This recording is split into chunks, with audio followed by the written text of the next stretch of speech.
یہ تو ان لوگوں کی کہانی ہے جنہوں نے بتوں کو پوجا اور ان کو وہ پروٹوکول دینے لگے، وہ تعظیم دینے لگے، وہ محبت دینے لگے جو اللہ کا حق ہے، جس نے پیدا کیا ہے۔ دیکھیں، میری اولاد ہے تو میری اولاد کسی کو تعظیم دے تو میں اس کو گوارا کروں گا، آپ کی اولاد تعظیم دے گوارا کریں گے، لیکن باپ والی تعظیم کسی کو دے تو وہ تو آپ گوارا نہیں کریں گے، میں بھی گوارا نہیں کروں گا، چونکہ یہ تو اللہ نے مجھے اور آپ کو اعزاز دیا ہے نا۔ میری اولاد میرے سے ضد کر کے بھی کھلونے مانگ لے، کوئی چیز مانگ لے تو میں ضد پوری کروں گا اور مجھے خوشی ہوگی، لیکن میری اولاد کسی اور سے مانگے تو میری غیرت جاگے گی کہ یہ تو میرا حق تھا کہ میری اولاد کو مجھ سے اپنی ضروریات کی تکمیل کے لیے سوال کرنا چاہیے تھا، اس نے کسی اور سے کیا، تو میرا رب بھی گوارا نہیں کرتا کہ میرا بندہ ہو کسی اور کی دہلیز پہ جائے۔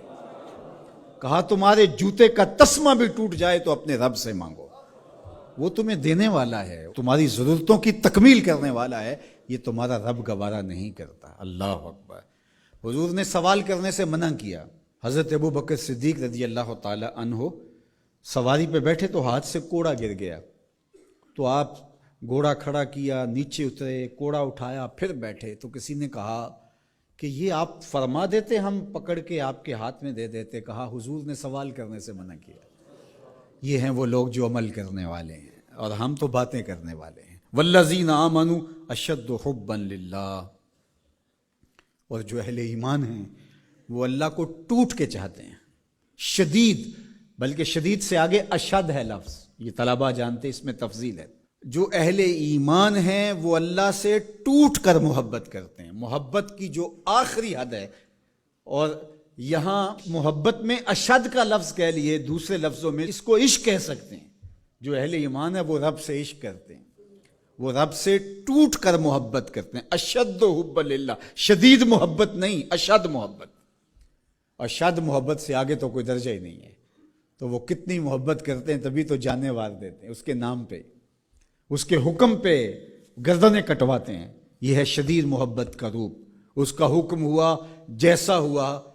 ذرا دیکھیے یہ کتنے لوگ ہیں، آپ کوئی شہر سے آیا ہے، کوئی دیہات سے آیا ہے، کوئی دوسرے شہر سے آیا ہے، کوئی گلیوں سے نکل کے آ گیا ہے، تو یہ کیوں بھاگے بھاگے آ رہے ہیں؟ آج کل تو کسی کے پاس 10 منٹ نہیں ہے، تو آپ کہیں گے جمعہ ہے، رب کا بلاوا ہے، آگے یہاں میں چاہوں تو 1 گھنٹہ گفتگو کروں، آدھا کروں، آپ بیٹھے رہیں گے، پھر چلے جائیں گے، ابھی گھر جا کے کمر سیدھی نہیں ہوگی تو پھر مسجد سے بلاوا آئے گا، آپ پھر بھاگے چلے آئیں گے۔